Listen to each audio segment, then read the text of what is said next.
Bonjour à tous, Néa Cédric. Aujourd'hui, nous allons aborder un sujet très important. Pourquoi très important? Parce que ça s'intitule « Que faire avant mes 20 ans ?»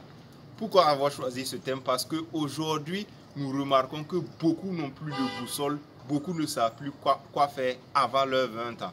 Généralement, on prend conscience après 20 ans, 25 ans, 30 ans et on a perdu beaucoup de temps, on a perdu beaucoup d'opportunités. Donc aujourd'hui, cette vidéo, ça s'adresse spécialement à ceux-là qui ont moins de 20 ans. Mais je sais que cette vidéo va beaucoup servir ceux-là qui sont au-delà de 20 ans. Donc que faire quand on a moins de 20 ans pour pouvoir prendre les bonnes décisions, être gagnant et obtenir mieux que ses devanciers? Numéro 1, se trouver un mentor. Qu'est-ce qu'un mentor? Le mentor, c'est celui qui a déjà fait ce que vous voulez faire ou c'est celui qui est en train de faire ce que vous voulez faire. John C. Maxwell a dit une phrase: leader is the guy who knows the way, show the way and goes the way. Le leader, c'est celui qui connaît la voie, emprunte la voie et montre la voie. Raison pour laquelle vous devez vous trouver un mentor. Parce que vu votre jeune âge, vu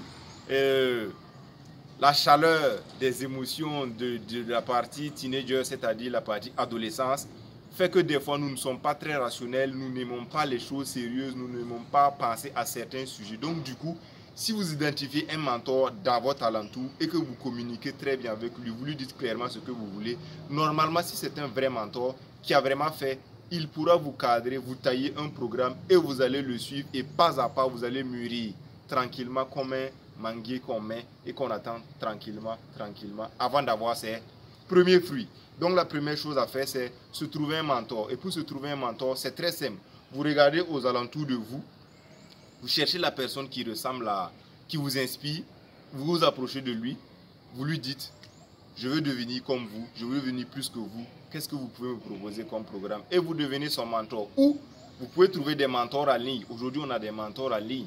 Donc vous pouvez trouver soit des mentors en ligne, soit des mentors physiques. Mais l'importance d'avoir un mentor physique est qu'il peut répondre de façon séquentielle à certaines questions chaudes. Parce que les mentors en ligne, souvent nous n'avons pas accès à eux. Nous avons juste accès à leurs vidéos. Du coup, nous n'avons pas accès à des petites questions pour leur faire des retours. Donc du coup, si vous avez l'opportunité, privilégiez les mentors sur place. Mais vous pouvez aller aussi sur les mentors en ligne. Donc, numéro 2, c'est la vente. La vente, c'est la chose la plus importante pour vous avant 20 ans. Parce qu'aujourd'hui, même les personnes de 50 ans sont gênées de pratiquer la vente, de parler de la vente. Donc, il est très important pour vous, avant vos 20 ans, d'apprendre la vente. La vente, c'est ce qui va vous éloigner de la frustration, de la honte, de tout ce que vous pensez inimaginable qui peut arriver à un homme. C'est la vente qui va vous séparer de cela. Et aujourd'hui, on a différents types de ventes. On a la vente classique, on a la vente digitale. Apprenez la vente sur toutes ses formes. Apprenez la vente dans les écrits, apprenez la vente dans les textes, à travers l'oratoire, le storytelling. Apprenez la vente direct sur le terrain, marchander les gens, vendre des produits et tout. Vous allez voir le bien que ça va vous apporter. La vente va vous permettre de vaincre ce qu'on appelle la timidité. Abandonnez la timidité, ce n'est pas pour vous. La timidité, c'est pour les perdants.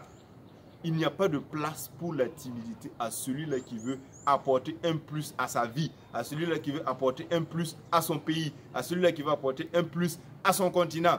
La timidité ne sert à rien.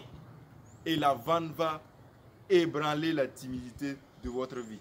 Donc la timidité, vous allez dire bye bye. Vous allez pouvoir, au fil du temps, prendre la parole devant les gens.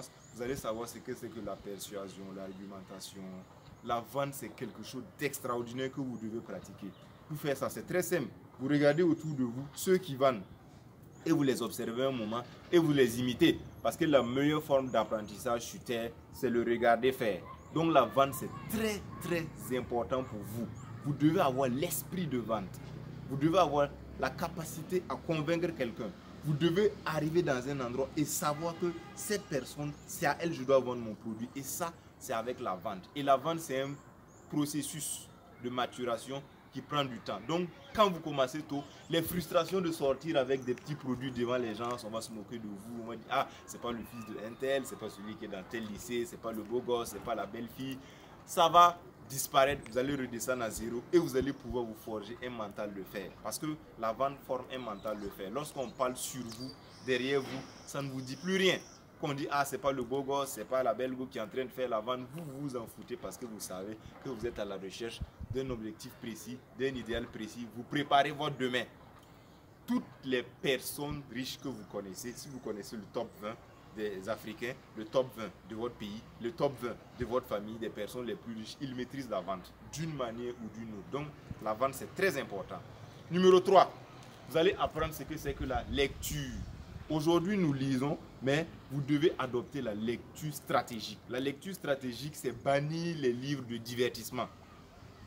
Bannir les livres de divertissement, je le répète. Les livres de divertissement, ce sont les livres qui portent sur la romance, le thriller, l'histoire, la divagation.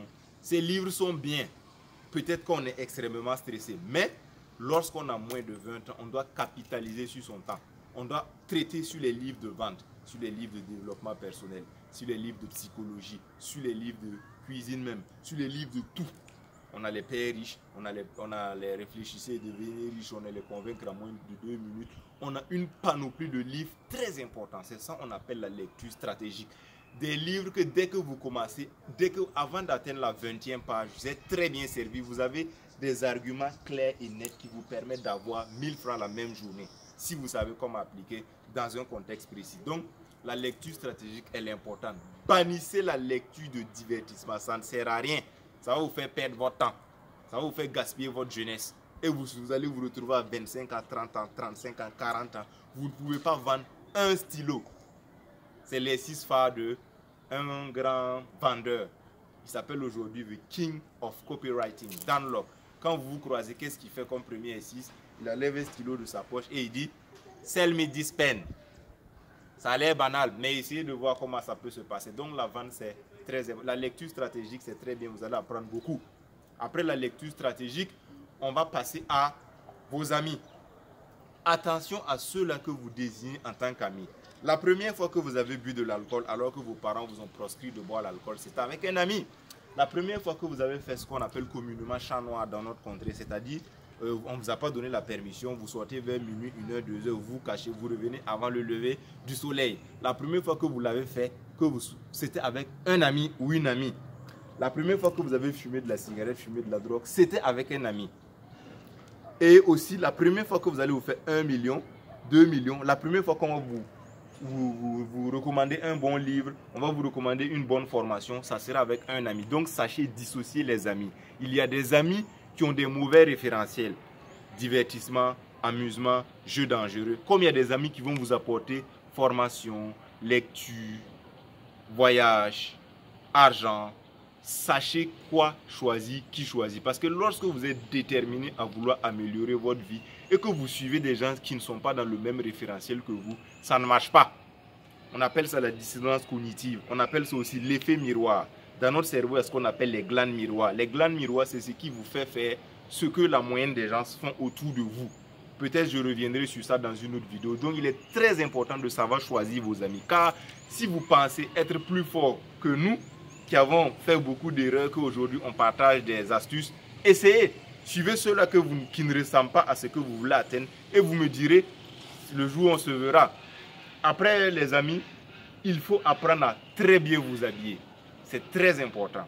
Lorsqu'on décide de réussir, lorsqu'on décide de s'améliorer, lorsqu'on décide de devenir grand, il faut apprendre à très bien s'habiller. Lorsque vous vous habillez bien, ça augmente ce qu'on appelle la confiance en soi. Ça permet aux gens de plus vous respecter. Ça fait que vous vous appréciez plus. Vous appréciez plus.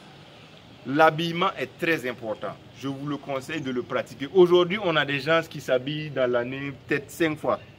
Le 1er janvier, la Noël, la Tabaski, Mauloud, et l'Ascension. Et quoi d'autre? Saint-Valentin s'il est une petite amie ou s'il est un petit ami. Comment un être humain peut s'habiller juste 7 à 8 fois? Très bien. Le reste de l'année, tout est au fond de la valise. Attendant la meilleure occasion. Mariage par-ci, baptême par-là au cours de l'année. Ça, c'est si vous êtes connu par plusieurs personnes. Mais si vous êtes introverti, vous n'avez pas droit au mariage et au baptême. Vous avez droit à les jours que j'ai cités pour bien vous habiller. Et les tontons viennent, bonjour, ça va. Et on vous donne une enveloppe si nécessaire. Ne le faites pas. Habillez-vous très bien.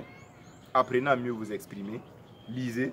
Apprenez à vendre. Cherchez un mentor. Et faites un retour. et vous verrez les bienfaits que ça va vous apporter. Ça va vous permettre de capitaliser. Parce que capitaliser en expérience avant 20 ans, c'est extraordinaire. Si vous faites ce que je vous dis, vous allez avoir l'opportunité de jouer rapidement, apprendre rapidement et devenir des bulldozers de vos domaines avant 20 ans. Calé, vous n'avez pas honte de quelqu'un, vous savez vendre, vous savez dire ce que vous voulez, vous savez tracer votre avenir, vous savez qui suivre et quoi faire. Cette vidéo, c'est pour vous. Appliquez-la et faites-moi un retour. Merci.